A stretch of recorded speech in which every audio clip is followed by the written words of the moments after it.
अस्सलाम वालेकुम। आज हम कट मार्कर का इस्तेमाल सीखेंगे उर्दू लिखाई में, कि उर्दू में हमने कट मार्कर को कैसे यूज़ करना है, कैसे पकड़ना है, उसका एंगल क्या होना चाहिए। तो आज हमने कट मार्कर को यूज़ करना है। तो मार्केट में मुख्तलिफ़ कट मार्करें दस्तयाब हैं। तो ये मास्टर की कट मार्कर है। मास्टर में भी मुख्तलिफ़ उसमें ये दस्तयाब है नंबरों में। एक 604 नंबर है, इसी तरह 605 नंबर होती है, और आजकल ये भी मार्केट में दस्तयाब है। जो 605 नंबर है वो ज़रा मोटे उसका कट होता है, और वो खुली लाइनों वाली कापी या रजिस्टर या दस्ते पे इस्तेमाल की जा सकती है, क्योंकि उसका कट मोटा होता है। और 604 का कट उससे कम होता है। और ये जो मार्कर है इसमें इससे बड़ा कट होता है, 2.6 mm इसका वेज है। काफ़ी मोटी मार्कर है ये। और इसकी दूसरी साइड पे जो मार्कर है ये काफ़ी बारीक है, ये 1.6 mm है, और ये बारीक है। ये तंग लाइनों वाले रजिस्टर पे इस्तेमाल की जा सकती है। तो आज हम इस मार्कर की यानी इस साइड को इस्तेमाल करेंगे, क्योंकि ये मोटी मार्कर है और इसमें समझना भी आसान है। सबसे पहले हमने ये सीखना है कि मार्कर को पकड़ना कैसे है। मार्कर जो है इस तरह पकड़ी जाती है। से मुराद ये है कि इन दो यानी उंगलियों और अंगूठे से पकड़ना है और नीचे से सपोर्ट देनी है, और यहाँ इस हड्डी पे इसको सपोर्ट देना है, इस हड्डी पे इस तरह। और हमारी मार्कर इस हड्डी पे यहाँ सपोर्ट नहीं देना, फिर ये मार्कर हमारी इस तरह हो जाएगी। ये मैं बाद में समझाता हूँ कि ये क्यों। तो हमारी मार्कर का जो एंगल है वो 70 डिग्री होना चाहिए। 70 डिग्री से लेके 75 डिग्री तक हमारी मार्कर का एंगल, पकड़ने का एंगल ये इस तरह। हमारी मार्कर का जो एंगल बनेगा ये 90 डिग्री जो है से पीछे, यहाँ 70 से 75 डिग्री तक हमारी मार्कर का एंगल होना चाहिए। और ये इसके पकड़ने का तरीका है। कभी कभी मार्कर का साइड चेंज भी हो सकता है। हमने हाथ को ऊपर नीचे इस तरह करना है ज़रूरत के मुताबिक। कहीं कहीं मार्कर के पकड़ने का तरीका ये नहीं होगा कि मार्कर को हम इस तरह किसी जगह इस तरह रख लें, ये गलत है। मार्कर को रखना इसी जगह ही है, हर जगह पे। मगर हम बाज़ औक़ात हाथ को ऊपर नीचे कर सकते हैं, मार्कर को इधर उधर नहीं कर सकते। मार्कर एक जगह हमने पकड़े रखनी है ताकि हमारा जो है ग्रिप उस पर मजबूत बनी रहे। अब मार्कर जो है हमने अलिफ लिखना है।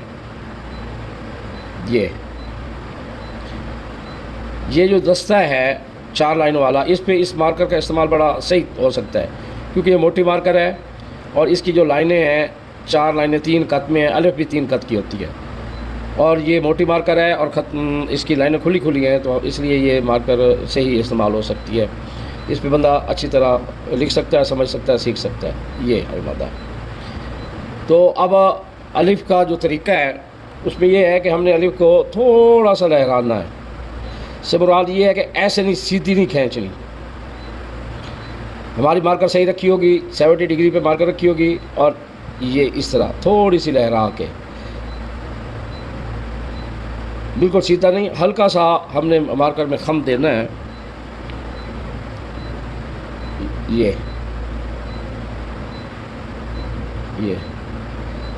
अब ये नहीं, मार्कर अगर हमारी सही है तो फिर हम आसानी से लिख सकते हैं। मगर अगर मार्कर हमने गलत पकड़ी हुई है तो मसलन मार्कर को मैं इस तरह पकड़ लेता हूँ, तो मैं जितनी भी कोशिश करूँ मैं अलिफ नहीं सीख, क्योंकि मेरा मार्कर गलत रखा हुआ है। मैंने जितनी कोशिश करूँ मैं अलिफ सही नहीं लिख सकता। तो मार्कर का सही अंदाज़ अगर मुझे आ गया कि किस तरह मैंने मार्कर पकड़नी है, इस हड्डी पे रखना है और यहाँ और 70 एंगल पे इसको, बल्कि हम ना एक लाइन लगा लिया करें इस तरह, उसके मुताबिक मार्कर रख के फिर उसको इस तरह लिखा करें। ये अलिफ आसान है लिखना। हल्का सा लहराओ और सीधी अलिफ, और मार्कर सही पकड़ी हुई है, کوئی مشکل نہیں الف لکھنے میں، بڑی خوبصورت الف لکھی جا سکتی ہے۔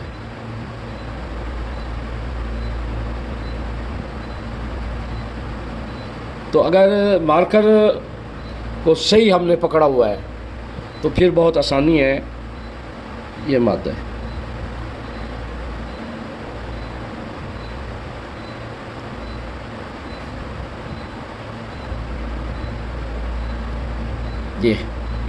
یہ انشاءاللہ بعد میں یہ سمجھاؤں گا۔ تو اس طریقے سے ہم نے مارکر کو یوز کرنا ہے کہ ان دونوں انگلیوں سے ہم نے پکڑی ہو، نیچے سے سپورٹ دی ہو، ادھر سے اس ہڈی کی سپورٹ ہو، اور 70 سے 75 اینگل کے پہ ہو۔ مارکر کا رکھنے کا یہ طریقہ ہوگا، کسی جگہ بھی مارکر کو نیچے نہیں لانا، اس طرح اس کا اینگل چینج ہو جائے گا۔ جب اینگل چینج ہو جائے گا تو میں جتنا بھی کوشش کر لوں الف صحیح لکھنے کی وہ نہیں لکھ سکتا، کیونکہ اس کا اینگل چینج ہے۔ یہ دیکھو اینگل چینج ہو گیا تو پھر الف صحیح نہیں لکھی جا سکتی۔ جب میری مارکر صحیح اینگل پہ ہوگی تو پھر میرے لیے لکھنے میں آسانی ہے۔ یہ دیکھیں، یہ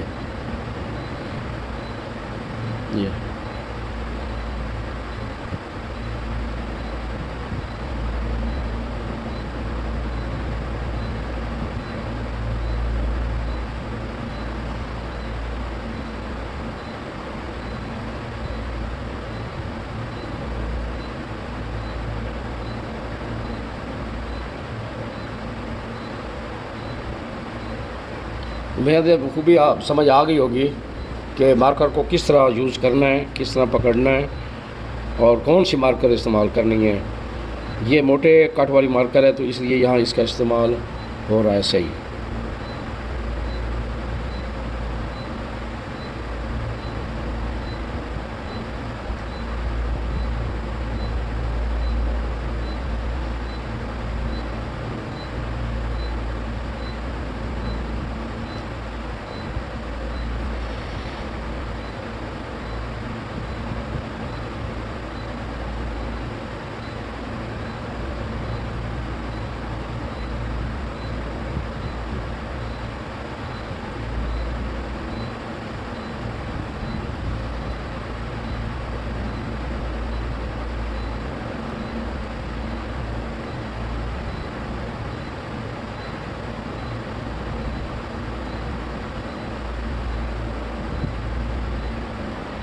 تو اس طرح ہم نے لکھائی کا آغاز کرنا ہے۔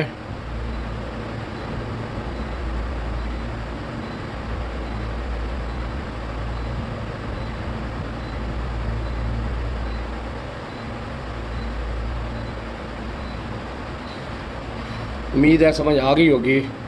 تو آئندہ ملتے ہیں اگلے لیسن میں، اس میں باقی حروف کے لکھنے کا طریقہ انشاءاللہ سمجھاؤں گا۔